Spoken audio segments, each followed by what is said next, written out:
സന്തോഷമുണ്ട്, ചെറിയൊരു സങ്കടമുണ്ട്. ഇവരൊക്കെ വിട്ടു പോവുകയാണ്. ഇനിയിപ്പോൾ അടുത്ത വർഷം പുതിയ കുട്ടികൾ വന്നതിന് ശേഷം വേണം ട്യൂഷൻ പരിപാടി സ്റ്റാർട്ട് ചെയ്യാൻ. നാളെ മുതൽ എൻ്റെ പണിയൊക്കെ അതേ അമ്മ ചെയ്യുന്നതായിരിക്കും എന്ന് പ്രതീക്ഷിക്കണു. അങ്ങനെയൊന്നുമില്ല, അങ്ങനെ തന്നെയാണല്ലോ. ഡയറി മിൽക്ക് പോലെ ഉണ്ടായിരുന്നു, ചോക്ലേറ്റ്, ഡാർക്ക് ചോക്ലേറ്റ് പോലെ. ആളുകൾക്ക് ഇന്ത്യൻ അല്ലേ? ആളുകൾക്ക് നല്ല ടേസ്റ്റ് പിടിക്കാതെ സ്മെല്ലേ ശരിയില്ല. വായില വെച്ചപ്പോ அப்படியே ஒரு புளிப்பு ஒரு மாதிரி. அதை விட ஸ்மெல் தான் பயங்கர. பூண்டு வாசனை ஐயோ மீஸ் சாக்லேட் ரேட் ஒன்னு நினைக்கிறீங்க. Good morning guys, welcome to my new vlog. ഇന്നത്തെ ഒരു സങ്കടകരമായിട്ടുള്ളൊരു കാര്യം എന്ന് പറയുന്നത്, അമ്മുവിൻ്റെ ട്യൂഷൻ കുട്ടികളുടെ ക്ലാസ് ഇന്ന് അവസാനിക്കുകയാണ്. ഈ വർഷത്തെ കുറേ കുട്ടികൾ നിർത്തിയിട്ടുണ്ട്, വീട്ടിലിരുന്ന് പഠിച്ചോളാം എന്ന് പറഞ്ഞു. ഉണ്ടായിരുന്ന 2 പേരുണ്ട്, അവരും കൂടി ഇന്ന് ഇനി വരുന്നുണ്ടാവുള്ളൂ, നാളെ മുതൽ വരില്ല. ഇനി ട്യൂഷന് പുതിയ കുട്ടികൾ പുതിയ വർഷത്തേക്കുള്ളത് വന്നിട്ട് വേണം. ഇന്ന് നല്ല വെതറാണ് അല്ലേ, നല്ല നീല കളർ ആകാശമാണ്.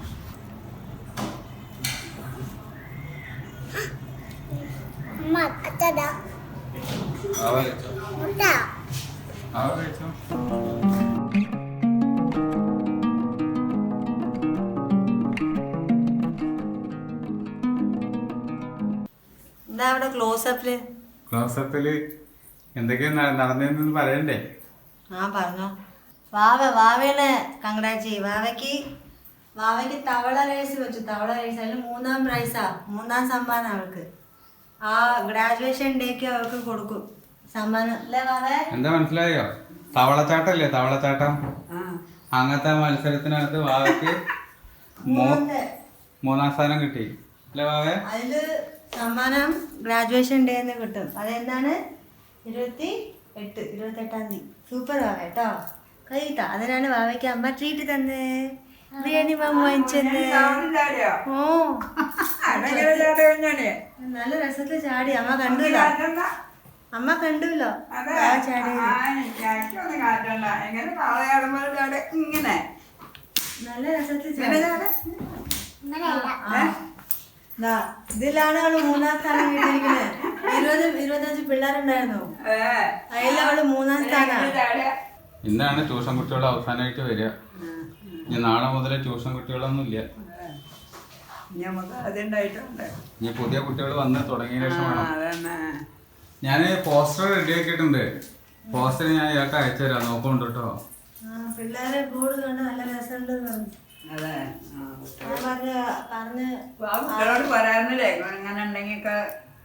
അത് അവളായിട്ട് കൊണ്ടിട്ട്. അത് എനിക്കിഷ്ടല്ല. കണ്ടറിഞ്ഞ് വരണം, ഇതൊക്കെ കണ്ടറിഞ്ഞ് ചെയ്യണം.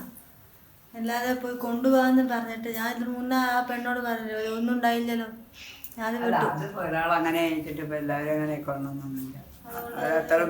എനിക്കെന്തോ ഇഷ്ടല്ല.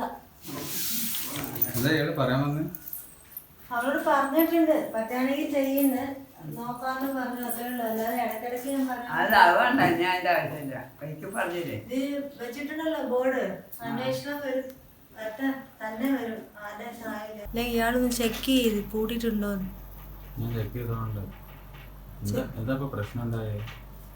പിള്ളേര് പറയുന്നുണ്ട് അവരുടെ വീട്ടിന്റെ സൈഡ്, പയ്യന്റെ വീട്ടിന്റെ അടുത്ത് 8-9 മണി സമയത്ത് ഒരു ലേഡി കണ്ട് പോയപ്പോൾ പിന്നാലെ 2 ബൈക്കാണ് നടന്നാണെന്ന് അറിയില്ല, ബൈക്കിൽ വന്നിട്ട് കഴുത്തങ്ങോട്ട് പിടുകി കഴുത്ത് അറുത്തിട്ട് പോയിത്ര. കഴുത്ത് ചെയിൻ പിടുക്കിയിട്ട് പോയി. എന്നിട്ട് ഉടനെ ആ അടുത്തുള്ള പോലീസാ തോന്നുന്നുണ്ട്, കണ്ടുപിടിച്ചു. ലാസ്റ്റ് അയാൾ മരിച്ചോ എന്താ ആ കാര്യമൊന്നും അറിയില്ല. പക്ഷെ പിന്നെ കഴിഞ്ഞ മാസം ഉണ്ടായ സംഭവം പൂമ്പുഴി നഗറിൽ ഇതേപോലെ രാത്രി സമയത്ത് 10 മണിക്ക് ഉണ്ടായ സംഭവമാണ്. അപ്പോൾ ഈ രാത്രി സമയത്താണ് അധികം വരുന്നത് മനസ്സിലാവുന്നുണ്ട്. മാത്രമല്ല ഇവിടെ നിങ്ങളുടെ അമ്മ വാതിലിന് അടയ്ക്കുന്നില്ല, ഒന്ന് ശ്രദ്ധിക്കണം. പേടിയാവുണ്ട്. വീട്ടിലുണ്ടല്ലോ പൂട്ടൊക്കെ ഉണ്ട്. പൂട്ടല്ല, ആ വാതിൽ അറ്റ്ലീസ്റ്റ് പൂട്ടിയിട്ടാ മതിയല്ലോ. മുമ്പിലും പൂട്ടില്ല, പിന്നിലും പൂട്ടില്ല. പറഞ്ഞു, എത്ര ഞാൻ പറയുന്നത്. പിന്നെ അന്ന് ഞാൻ പറഞ്ഞിരുന്നു ഇതുപോലെ വേറൊരു സംഭവം ഉണ്ടാകുമ്പോ, പിന്നെ ഇവിടെ വന്ന് ഇതാക്കാൻ വരല്ലേ, എനിക്ക് കേൾക്കണ്ട എന്ന് പറഞ്ഞു പോയി. ഇതുള്ള എന്തായ കാര്യം കുട്ടിയോട് പറഞ്ഞു എന്ന് പറയാം. അപ്പൊ വിശ്വാസമാണ്. ഏട്ടാ ഒന്ന് പറയോ, ഞാൻ പറഞ്ഞോളാം. ഒന്ന് മനസ്സിലാക്കിപ്പിക്കോ. ഇത് ഒരുപാട് പ്രായമായതാണ്, എത്ര പറഞ്ഞാലും ഇങ്ങനെ നിൽക്കണില്ലല്ലോ. എനിക്ക് പേടിയുണ്ട്. ഇപ്പം ഞാനും വീട്ടിലില്ല. എനിക്കത് കേട്ടപ്പോൾ കൈയും കാലൊക്കെ വിറച്ചു. ഇതിപ്പോൾ കണ്ടിന്യൂസ് ആയിട്ട് ഉണ്ടായിക്കൊണ്ടിരിക്കുന്ന സംഭവമാണ്. ഇതിപ്പോൾ കഴിഞ്ഞ ആഴ്ച ഉണ്ടായതാണ് ഇത്. ഇനി ഒന്നും കഴിഞ്ഞ മാസം. ഹായ് ഗായ്സ്, അങ്ങനെ ഞങ്ങളുടെ ട്യൂഷൻ മെമ്പേഴ്സിനെ ഇൻട്രൊഡ്യൂസ് ചെയ്യാൻ പോവാണ്. സ്റ്റുഡൻസ് ഇവിടെ എൻ്റെ ക്ലാസ്സിൽ പിള്ളേരാണ്. ഇത് ശക്തിയില് ഇൻട്രൊഡ്യൂസ് ഹർഷിത, സഞ്ജീവ്, ഹർഷൻ. സോ ഈ പിള്ളേരാണ്. ഇനി 2-3 പിള്ളേരുണ്ടായിരുന്നു, അവരൊന്നും വന്നില്ല. അപ്പം ഇന്നത്തോടെ ലാസ്റ്റാണ് എക്സാം. നാളെ എൻ്റെ സബ്ജക്റ്റാണ്, അതോടെ അവസാനിക്കും. ഇന്നാണ് ലാസ്റ്റ്. അതുകൊണ്ട് ഒരു ഇൻട്രോ ആയിട്ട് കാണിക്കാൻ വിചാരിച്ചു. അത്രേ ഉള്ളൂ.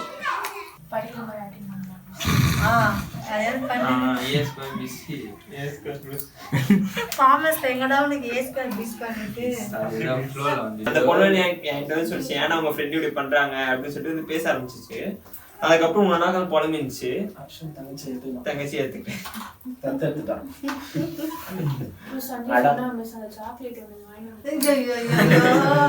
அம்மா தாயோ ஒரு சாக்லேட்னு கொடுத்தாங்கம்மா, ஒரு ஸ்மெல். ஐயோ மறக்க மாட்டேன்டா. இனிமே சாக்லேட்னு யாராவது வந்து கொடுத்தாங்கன்னா எப்பா ஓடிடு பசங்க ஆசையா ஏதாவது குடுக்குறாங்க, நம்ம வாங்குவோம். அது ஸ்மெல்ல பார்த்தாலே எனக்கு வாந்தி வருது. இன்னும் எனக்கு அது இது போகல. நாளைக்கு வந்து இந்த கிளாஸ்ல மிஸ் பேக்கறோம். அப்ப பார்த்தா அப்படிதான் இருக்கும். அவன் பேக் நாத் அடிக்குது மிஸ். அந்த கிளாஸே ஸ்மெல் அடிக்குது. வெளிய போய் உள்ள வர அவ்ளோ ஸ்மெல். வெளிய போனா டேரி மில்க் உண்ட போல ഉണ്ടായിരുന്നു ஒரு சாக்லேட், டார்க் சாக்லேட் போல. ആളുകൾക്ക് ഇന്ത്യൻ അല്ലേ? ആളുകൾക്ക് നല്ല ടേസ്റ്റ് പിടിക്കാതെ ഒരു വെള്ളത്താരം. സ്മെല്ലേ சரியில்லை. ஒரு மாதிரி குளிர் வாயில வச்சப்போ அப்படியே ஒரு புளிப்பு ஒரு மாதிரி. அதை விட ஸ்மெல்லு தான் பூண்டு வாசனை. ஐயோ மீஸ் சாக்லேட் டேட் ஒன்னு நினைக்கிறீங்க. அதே மாதிரி ஒரு ஃபிஷ் கறி இருக்குது தெரியுமா? அதோட பத்தி ஃபிஷ் கறி தான். ஃபிஷ் குழம்பு அப்படி சொல்லுவாங்க. ஃபிஷ் கறி கிடையாது. ஃபிஷ் கறி குழம்பு நல்லா இருக்கும். இல்ல அது ஸ்மெல்லா இருக்கும். இங்க ஓபன் பண்ணா 10 வீடு தள்ளிட்டு யாருக்குமே இருக்க முடியாது.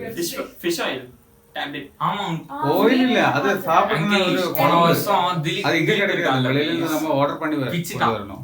பிச்சிட்டு இதுல ஊத்திட்டான். பெஞ்ச்ல ஊத்தி நல்ல டேஸ்ட் மூந்து பார்த்தான். நாத்தம் அந்த கிளாஸ் கம்ப்யூட்டர் மிஸ் வரவேல மிஸ் உள்ள சாம ஸ்மெல் கம்ப்யூட்டர் மிஸ் வெளிய ஓடுறாங்க. உங்களுக்கு அதெல்லாம் வேணும். அது എല്ലാം ഉണ്ടാക്കി വെച്ചിട്ടുണ്ടോ കൂട്ടാൻ? പിന്നെ എന്താ നിങ്ങളുടെ ഫേവറേറ്റ് സാമ്പാർ? സാമ്പാർ ഏതിനാരെ? സാമ്പാർ ഡിഫറെന്റ് ആയിട്ട് എന്തെങ്കിലും ഉണ്ടാക്കി കൂടെ? എനിക്കറിയണ്ട ഉണ്ടാക്കാൻ. സാമ്പാർ അതിലിട്ട് തെളിയട്ടെ. ശരിയാ, സാമ്പാറാണെങ്കിൽ സാമ്പാർ. ഇന്നലെ മിഞ്ഞാന്നല്ലേ ചിക്കൻ കൂട്ടിയത്? അതിന് പിന്നെ സാമ്പാർ, അതിന് ചിക്കന്റെ മുന്നാലെ പിന്നെ സാമ്പാറിനല്ലേ. നമുക്ക് ആൾട്ടർനേറ്റീവ് പിടിക്കേ. നേരത്തെ മീൻ പിടിക്കുക. സാമ്പാറാണെങ്കിൽ സാമ്പാർ. നാളെ തൊട്ട് കുറച്ച് ദിവസം സാമ്പാറിനോട് പുച്ഛം. സാമ്പാറിനോട് പുച്ഛം എന്ന് പറയാൻ വയ്യ. സാമ്പാർ നല്ല ടേസ്റ്റ് ആണ്, പക്ഷെ അതന്നെ ഉണ്ടാക്കിക്കൊണ്ടിരുന്ന ഒരു പോലെ ഇരുന്നാവില്ല. അതാണ്. നാളെ മുതൽ എന്താ പറഞ്ഞേ? നാളെ മുതൽ ട്യൂഷൻ ഉണ്ടാവില്ല. അപ്പൊ കുറച്ചൊന്ന് ഫ്രീ ആവും, ആശ്വാസമാവും. ടീച്ചർ റിലാക്സ് ചെയ്യാൻ പോവാണ്. നാളെ മുതൽ എന്റെ പണിയൊക്കെ അദ്ദേഹം അമ്മ ചെയ്യുന്നതായിരിക്കും എന്ന് പ്രതീക്ഷിക്കണു. അങ്ങനെയൊന്നുമില്ല, അതങ്ങനെ തന്നെയാണല്ലോ. നമ്മളെ പണി നമ്മുടെ തലയിൽ തന്നെ ഇരിക്കുമല്ലോ, നമ്മൾ തന്നെ അനുഭവിക്കണം. അങ്ങനെ കുട്ടികളെല്ലാവരും കൂടി ലാസ്റ്റ് ഡേ ആയതുകൊണ്ട് അവരുടെ വീഡിയോസ് എടുക്കാം എന്നുള്ള ഒരു അഭിപ്രായത്തിലെത്തി. അവസാനം അവരുടെയൊക്കെ മുഖമൊക്കെ ഒന്ന് ജസ്റ്റ് ഒന്ന് കാണിക്കാം. ഇനിയിപ്പോൾ പേടിക്കാനില്ലല്ലോ, എൻ്റെ ആയില്ലേ. എക്സാം കഴിഞ്ഞു, സ്കൂൾ അറിഞ്ഞാലും നോ പ്രോബ്ലം. സന്തോഷമുണ്ട്, ചെറിയൊരു സങ്കടമുണ്ട്. ഇവരൊക്കെ വിട്ടു പോവുകയാണ്. ഇനിയിപ്പോൾ അടുത്ത വർഷം പുതിയ കുട്ടികൾ വന്നതിന് ശേഷം വേണം ട്യൂഷൻ പരിപാടി സ്റ്റാർട്ട് ചെയ്യാൻ. എഗൈൻ അഡ്വർടൈസ്മെൻറ്റ് നമ്മൾ ചെയ്തുകൊണ്ടേയിരിക്കണം. നമ്മൾ ചുമ്മാ ഇരുന്നിട്ട് കാര്യമില്ല. അപ്പോൾ ഇന്നത്തെ ബ്ലോഗ് ഇത് അവിടെ എൻഡ് ചെയ്യാൻ പോവാണ്. ഇന്നത്തെ ബ്ലോഗ് എല്ലാവർക്കും ഇഷ്ടമായിട്ടുണ്ടാവും എന്ന് വിചാരിക്കുന്നു. ഇഷ്ടമായിട്ടുണ്ടെങ്കിൽ ലൈക്ക് ചെയ്യുക, കമൻറ്റ് ചെയ്യുക, സബ്സ്ക്രൈബ് ചെയ്യുക. മറ്റൊരു ബ്ലോഗിൽ നമുക്ക് വീണ്ടും കാണാം. ബൈ.